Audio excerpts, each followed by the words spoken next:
You, I think, Richard, believe you have a disproof of God's existence. No, I don't.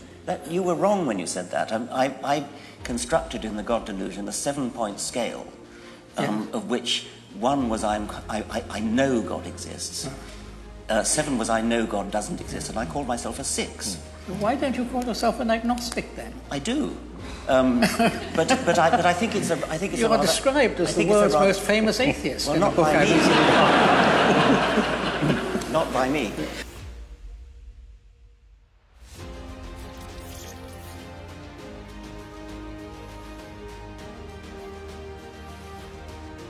There's a lot that I admire and respect about Christianity, and if I had to pick 3 things that I think of when I think of Christianity, I would think number 1 of love, I would think number 2 peace or nonviolence, and I would think 3 forgiveness. I think these are absolutely core elements of Christianity, I hope, and I think they should be definitely at the heart of any civil society.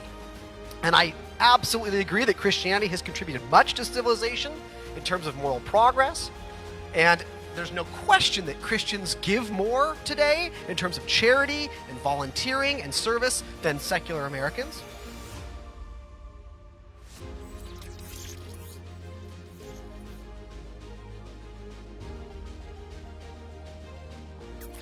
I cannot see evidence in archaeology or history for a historical Jesus. Yeah, well, I do. I mean, that's why I wrote the book. Well, I mean, okay, yeah. I mean, I have a whole book on it. I mean, so there is a lot of evidence. I mean, there is so much evidence that it is not. I mean, I know in the crowds you all run around with, it's commonly thought that Jesus did not exist. Let me tell you, once you get outside of your conclave, there's nobody who. I mean, this is not even an issue for scholars of antiquity. It is not an issue for scholars. There is no scholar in any college or university in the Western world who teaches classics, ancient history, New Testament, early Christianity, any related field who doubts that Jesus existed. Now, that is not evidence. That is not evidence. Just because everybody thinks so doesn't make it evidence. But if you want to know about the theory of evolution versus the theory of creationism, and every scholar in every reputable institution in the world believes in evolution, it may not be evidence, but if you've got a different opinion, you better have a pretty good piece of evidence yourself. The reason for thinking Jesus existed is because he is abundantly attested in early sources. That's why. And I give the details in my book. Early and independent sources indicate that certainly that Jesus existed. One author that we know about knew Jesus' brother and knew Jesus' closest disciple, Peter.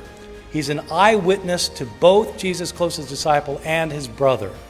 So, I mean, I'm sorry, but again, I respect your disbelief, but if you want to go where the evidence goes, I think that atheists have done themselves a disservice by jumping on the bandwagon of mythicism, because, frankly, it makes you look foolish to the outside world. If that's what you're going to believe, you just look foolish. You are much better off going with historical evidence and arguing historically, rather than coming up with the theory that Jesus didn't exist.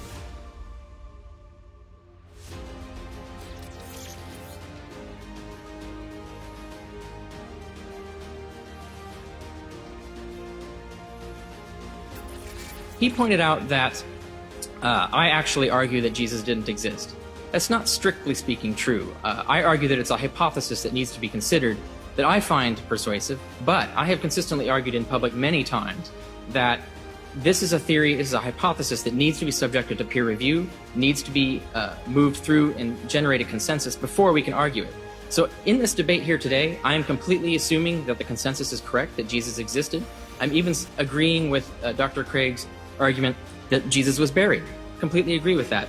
That's the consensus position. Until we can actually argue against it and present evidence against it, we should go with that.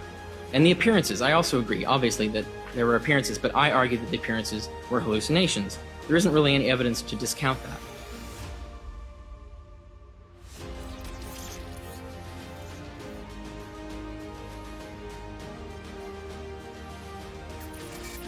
Now, given that those are the four facts that are accepted by the majority of New Testament scholars today for the reasons that I've laid out, the question then is, what is the best explanation of these facts? And here Richard talks about hallucinations occurring, perhaps theft of the body or some such thing. I want to suggest that none of these naturalistic explanations really stack up when they're assessed by the criteria that I mentioned in my first speech. Just look at them. First of all, explanatory scope. The apparent death theory, the theft theory, the wrong tomb theory only try to explain the empty tomb. The hallucination theory only tries to explain the appearances. No naturalistic theory can explain all four facts before us. And as Richard says in another context, the sign of a good theory is its ability to explain all the data by the same single thesis. So the resurrection hypothesis exceeds these naturalistic theories in explanatory scope. Secondly, explanatory power. No naturalistic theory does a good job of explaining the origin of the disciples' belief in Jesus' resurrection. Theft and wrong tomb theories don't explain why the disciples would come to this outlandish and un-Jewish conclusion that God had raised Jesus from the dead. Hallucinations of the dead, however real, don't lead to belief that the person is alive. As N.T. Wright says, in the ancient world, visions of the dead were not taken as evidence that they were alive. They were taken as evidence that they were dead. And besides that, visions of the exalted Jesus would at most have led to the conclusion that he had been assumed into heaven, which is a different category in Jewish thought from resurrection from the dead. Thirdly, plausibility. The apparent death theory is utterly implausible medically and physically. The pious theft theory is anachronistic in attributing to Jesus' disciples the motive to either fake his assumption or resurrection. And the followers of no messianic movement through the first century before Jesus to through the first century after Jesus ever did or claimed such a thing about their executed would-be Messiah. The wrong tomb or relocation theories are implausible because once the disciples began to preach Jesus' resurrection, the Jewish leadership would have been only too glad to point out the disciples' stupid error in going to the wrong place. The hallucination theory is implausible in trying to psychoanalyze past historical figures. You can't do that, and that's why psychobiography is a failed genre of historical writing. Thus, Richard calls Paul a happy schizoid in his work, and he calls Mary a psychotic. You can't do that responsibly. You can't do psychoanalysis on historical figures. Besides, the diversity and the number of the experiences outstrip anything in the psychological case books. Number 4, the theory must not be ad hoc. The wicked witch theory that Richard has propagated is ad hoc because there's no evidence whatsoever, literary or archaeological, of the use of human body parts in healing or necromancy in first century Israel. To postulate such practices in Judea, and especially Jerusalem, is completely ad hoc. Now, I could go on, but the point is that on virtually every count, naturalistic theories are inferior to the resurrection hypothesis. Look, in all honesty, I think that we have to say the only reason the skeptic rejects the resurrection hypothesis is because of his aversion to miracles. But if God exists, as my argument presupposes, then how can you say justifiably that it's improbable that God would raise Jesus from the dead? The real question is this then: how open are you to the existence of God?